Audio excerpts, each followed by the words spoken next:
अभिवादन स्वीकार करिए अपने होस्ट और दोस्त सुभाष चंद्र झा का, कैमरे की आंखों के सामने से और कैमरे के पीछे से मेरे सहयोगी अनिल दुफारे। आज हम बात करने वाले हैं मानव शर्मा और निकिता शर्मा। मानव शर्मा और निकिता शर्मा जो कि पति पत्नी हैं, और जिसमें से मानव शर्मा ने अभी कुछ दिन पहले आगरा में अपने आप को फांसी पे लटका लिया, आत्महत्या कर ली। तो दोस्तों, हमारी जो अभी तक की जो सोच ये रही है कि आत्महत्या के केस में जो भी व्यक्ति अपनी जान से जाता है, चाहे वो लड़का हो या लड़की, हमारी संवेदनाएं उसके प्रति ही होती हैं जो जान से गया होता है या जिसने आत्महत्या की होती है।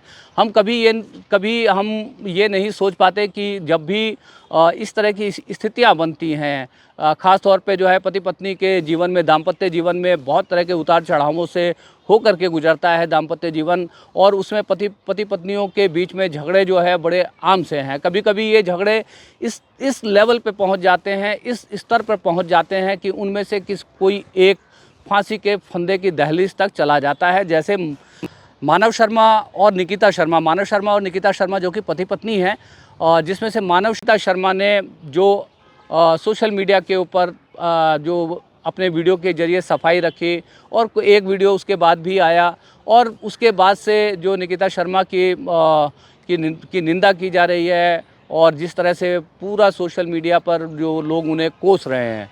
तो दोस्तों, मैं ये बताना चाहता हूँ कि जब भी कोई लड़ाई होती है तो ऐसा नहीं होता कि एक ही पक्ष की लड़ाई होती है। एक ही पक्ष की गलती होती है। दोनों ही पक्ष में कुछ गलती होती है। किसी एक पक्ष की गलती आप जो है ज़्यादा मान सकते हैं। तो आज मैं इस संवेदनशील मुद्दे के ऊपर जो चर्चा कर रहा हूँ, उसमें जो है हम अपने विचार रख रहे हैं। इससे पहले आपने देखा कि अतुल सुभाष नाम के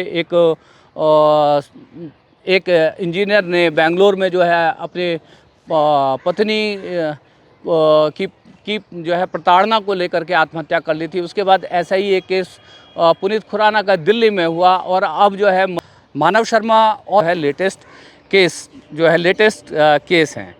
तो दोस्तों, इसके ऊपर जो है कुछ बातें हमें समझने की ज़रूरत है। कुछ मनोवैज्ञानिक बातें हैं, कुछ जो है इस तरह की बातें हैं जिनके बारे में आम लोग जो है चर्चा नहीं करते। और हर एक जो है क्या कहते हैं व्यक्ति की एक साइकोलॉजी होती है, और ख़ास तौर पे पुरुषों की अपनी एक मानसिकता होती है और स्त्रियों की अपनी एक मानसिकता होती है। तो कुछ बातें जो मुझको लगता था कि मैं भूल जाऊंगा, उन बातों को मैंने अपने दूसरे फ़ोन में लिख लिया है। सबसे पहले उन बातों को मैं पढ़ देना चाहता हूं, उसके बाद हम आगे की बात को करेंगे।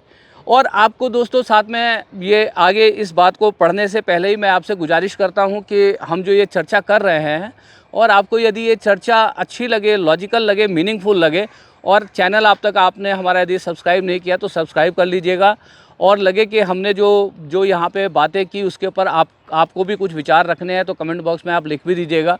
आपको लगे कि हमने जो ये बातचीत की, इस बातचीत से बहुत लोगों को फ़ायदा हो सकता है, ख़ास तौर पे पति पत्नी जिनके दाम्पत्य जीवन में बहुत ज़्यादा दरार है, बहुत ज़्यादा परेशानियां हैं, और ये परेशानियां इस कदर बढ़ गई हैं कि कोई एक पक्ष अपने आप को ख़त्म कर देने के बारे में भी सोचता है। तो दोस्तों, जो मैंने लिखा है उसको मैं आपके सामने एक बार पढ़ देना चाहता हूं, उसके बाद हम आगे की बात करेंगे। तो दोस्तों, हर पति अपनी पत्नी का पास्ट जानना चाहता है कि शादी से पहले उसका कोई प्रेम संबंध था या नहीं। जिनका नहीं था उनको तो समस्या सिर्फ तभी होती है जब शंकालु सक्की सनकी पति मिल जाए, नहीं तो उनका जीवन ठीक ठाक ही रहता है। समस्या उन लड़कियों की ज़िंदगी में आती है जो भावनाओं में बहकर पति से अपने विवाह से पहले के प्रेम संबंधों का खुलासा कर देती हैं, अपने जीवन साथी पर ये विश्वास करके कि अब हम समाज के रूप में परिपक्व हो गए हैं। पर ऐसा है नहीं। हमारा समाज ही नहीं, पूरी दुनिया ही आज भी मेल डोमिनेटिंग सोसाइटी है, जिसमें पुरुष के सब गुनाह माफ़ हैं। वो शादी से पहले कितने ही संबंधों में रहा हो, किंतु उसको अपनी पत्नी वर्जिन ही चाहिए। समाज के तौर पर एक पुरुष की सोच में ना के बराबर बदलाव आया है। अमीर लोग और नितांत गरीब लोग इस तरह के बोझ से मुक्त हैं। इसको सिनेमा की दुनिया में बखूबी देख सकते हैं। अपने पास्ट में रहे प्रेम संबंधों को खुलासा अपने पति से करना बिल्कुल मूर्खतापूर्ण फैसला है, जो आपकी आज और आने वाली ज़िंदगी को नर्क बना देती है। इसके ताने आपको जब जब पति पत्नी में झगड़ा होगा सुनना होगा, जो जो जो किसी को भी कहीं भी ले जा सकता है, कभी तलाक तक तो कभी आत्महत्या की दहलीज तक। अभी जो हाल फिलहाल में कुछ चर्चित आत्महत्याएं हुई, उनके पीछे इस तरह के कारणों की प्रमुखता रही। ज़रूरत से ज़्यादा कुछ भी ठीक नहीं है, चाहे वो सच्चाई और ईमानदारी हो या ज़रूरत से ज़्यादा ट्रांसपेरेंसी। मानव शर्मा आत्महत्या कांड इसका लेटेस्ट उदाहरण है। निकिता शर्मा का अपनी शादी से पहले प्रेम के संबंधों का खुलासा करना कितना भारी पड़ा कि मानव शर्मा ने जान गंवाई और निकिता शर्मा की आगे की ज़िंदगी बर्बाद ही होनी है इस घटना के बाद। दोस्तों, इस दौर की बदलती आदतों में प्रिंट मीडिया का दम तोड़ना किसी त्रासदी से कम नहीं है। पहले की माएँ खुद भी सरिता, गृहशोभा, वनिता, गृहलक्ष्मी एट्सेट्रा जैसी महिला प्रधान मैगज़ीन खुद भी पढ़ती थी और अपनी जवान होती बेटियों को भी पढ़ाया करती थी। इस तरह की मैगज़ीन में घर गृहस्थी से जुड़े आर्टिकल होते थे और उनमें सबसे अच्छा स्तंभ या कॉलम होता था पाठकों की समस्याओं पर आधारित स्तंभ, और उस स्तंभ में सबसे अधिक समस्या होती थी प्रेम संबंधों को लेकर के और वर्जिनिटी को लेकर के। उसमें लगभग 100% एक्सपर्ट लड़कियों को अपने प्रेम संबंधों को अपने पति से क्या दीवार तक से भी साझा करने से मना करते थे। दोस्तों, हर असफल प्रेम संबंध अधिकतर हमारे और आपके जीवन की भूल बनकर रह जाती है, इसलिए आगे के जीवन की बेहतरी के लिए उनको भूलना ही बेहतर है। नहीं तो कितने ही मानव शर्मा खुद को ख़त्म कर लेंगे और कितनी ही बार निकिता शर्मा जैसी लड़कियां फांसी के फंदे को चूमने को मजबूर होंगी। जहां सच बोलने की ज़रूरत हो ज़रूर सच बोलें, किंतु जहां झूठ बोलकर भी ज़िंदगी बचाई जा सकती हो, खुशहाली बचाई जा सकती हो या खुशहाली लाई जा सकती हो, वहाँ झूठ बोलने में संकोच ना करें।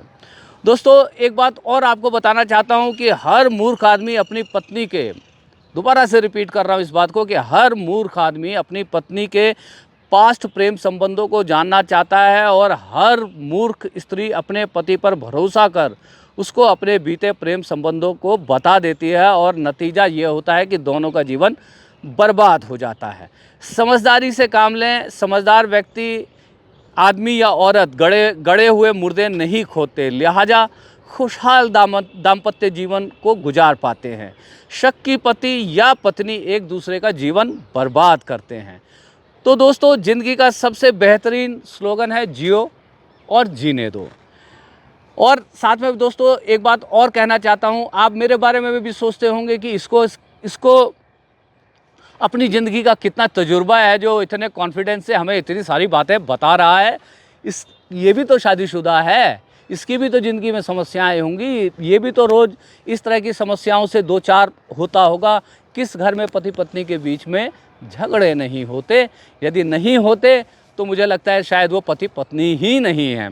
तो दोस्तों, मैं आपको एक बात और बताना चाहता हूँ कि राह भूला और भटका हुआ जिंदा आदमी ज़्यादा अच्छे से ज़िंदगी के वो रास्ते बता सकता है जिस पर ज़िंदगी में चलकर कुछ बेहतर होने की संभावनाएं हो सकती हैं। आप ही से पूछता हूं, आप ही बताइए, आईएएस, पीसीएस, आईपीएस, आईआरएस आदि कोचिंग देने वाले कितने टीचर ने खुद ये एग्ज़ाम क्रैक किए हैं? एक आध अपवाद यानी एक्सेप्शन हो सकते हैं। ज़िंदगी में यूं ही लोग उठते हैं, गिरते हैं, फिर संभलते हैं और चलते हैं। ज़िंदगी में उनको कुछ मिले ना मिले, तजुर्बे तो होते ही हैं। तो दोस्तों, अपने तजुर्बों के आधार पर ये वीडियो बना रहा हूँ। जब भी कहीं पर कोई अतुल सुभाष अपनी जान देता है यानी आत्महत्या करता है, या कभी जो है पुनीत खुराना जो है अपनी पत्नी की प्रताड़ना बर्दाश्त ना कर पाने की स्थिति में आकर के फांसी के फंदे को चूम लेता है, या अभी लेटेस्ट जैसे मानव शर्मा ने निकिता के अपने पुराने प्रेम संबंधों को लेकर के नाराज़ हो करके अपने आप को फांसी पर लटका लिया। तो दोस्तों, क्या ज़रूरी है ये जानने की कि पत्नी का कभी शादी से पहले कोई प्रेम संबंध था या नहीं था, या पत्नी को ही क्या ज़रूरत है ये जानने की कि उसका पति का कितने लोगों से शादी से पहले, कितनी लड़कियों से, कितनी महिलाओं से शादी से पहले प्रेम संबंध थे या नहीं थे। हम सभी को आज को देखना चाहिए। यदि आज कहीं पर कुछ गड़बड़ है, यदि आज कोई पति अपनी पत्नी को चीट कर रहा है या पत्नी अपनी जो है पति को चीट कर रही है, तो ये निश्चय ही एक समस्या है। और दोस्तों, यदि समस्या जहाँ पे होती है उसी के ठीक पीछे उसका समाधान भी खड़ा होता है। तो दोस्तों इस समस्या का समाधान एक पति पत्नी के बीच में या एक प्रेमी प्रेमिका के बीच में, इस समस्या का समाधान अपने आप को मार लेना तो कतई नहीं है। ये जीवन जो है बहुमूल्य है, हम सभी को जीने के लिए जो है मिला है, और हम लोगों को हमेशा ये प्रयास करना चाहिए कि जीवन में हम हमेशा इन सब चीज़ों से आगे बढ़कर नए रास्तों को जो है बनाने की कोशिश करें। मर जाने से बेहतर है कि रास्ते अलग अलग कर लेना। डिवोर्स ले लीजिए, रास्ते अपने अपने रास्ते अलग कर लीजिए, दोबारा से एक नई जो है शुरुआत कर सकते हैं ज़िंदगी के नए साथी के साथ। किसी को मार देना या खुद को मार लेना ये कहीं से भी किसी भी समस्या का समाधान नहीं है। और मैं तो कहता हूँ कि दोस्तों, इस जनरेशन को, ख़ास तौर पे जो इस जनरेशन में इस तरह की समस्याएं ज़्यादा आ रही हैं, थोड़ा सा पीछे मुड़ करके देखना चाहिए। कुछ एक आध फिल्म है, कम से कम 2 फिल्म मैं ज़रूर जानता हूँ, इनको जो है पुरानी फिल्मों को देखना चाहिए जो आपको ज़िंदगी में नए रास्ते दिखाएगी। एक फ़िल्म का नाम है हमराज और एक फ़िल्म का नाम है गुमराह।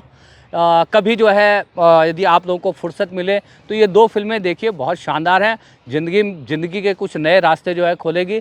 और हमराज फिल्म में ही एक गाना था, उस गाने में शायर ने कहा था कि वो अफ़साना जिसे अंजाम तक पहुंचाना ना हो मुमकिन, उसे एक खूबसूरत मोड़ देकर छोड़ देना बेहतर। तो दोस्तों, यदि कोई रिलेशनशिप यदि बहुत अच्छे से नहीं चल रही है तो उस रिलेशनशिप के लिए अपने आप को ख़त्म करने की ज़रूरत नहीं है। उस रिलेशनशिप को आप ख़त्म करके नई शुरुआत करिए। तो यही संदेश देना चाहता हूँ। ये चाहे वो अतुल सुभाष के आत्महत्या की घटना हो, चाहे मानव शर्मा के आत्महत्या की घटना हो, चाहे पुनीत खुराना के आत्महत्या की जो है घटना हो, या कोई लड़की यदि अपने पति की प्रताड़ना के कारण यदि आत्महत्या कर लेती है, तो ये कोई समाधान नहीं है। और मैं मेरे जितने भी जो हमारे दर्शक हैं उनसे मैं अनुरोध करूंगा कि आप जो बहुत जल्दी ना करें किसी भी चीज़ को जज करने के लिए, कि आप ये समझते हैं कि जो जिस व्यक्ति ने आत्महत्या कर ली है उसका कोई कसूर नहीं रहा होगा। तो दोस्तों, कोई भी लड़ाई होती है तो कसूर जो है दोनों पक्ष का होता है, किसी का एक, किसी का कम और किसी का ज़्यादा। तो बताइएगा कि इस चर्चा के ऊपर आपकी क्या राय है, और आप चाहे तो अपने राय को जो है कमेंट बॉक्स में लिख सकते हैं। आपको लगे कि हमने कोई मीनिंगफुल बात करी, लॉजिकल बात करी, तो जैसा आपको पहले भी कहा कि आज ज़्यादा से ज़्यादा लोगों तक इस वीडियो को जो है साझा करके पहुंचाइए। और चैनल अभी तक नहीं सब्सक्राइब किया तो कहूँगा कि चैनल सब्सक्राइब कर लीजिए। अच्छा लगता है, आपको भी अच्छा लगेगा, हमको भी अच्छा लगेगा। आप सभी का दिन शुभ हो। हरे कृष्णा।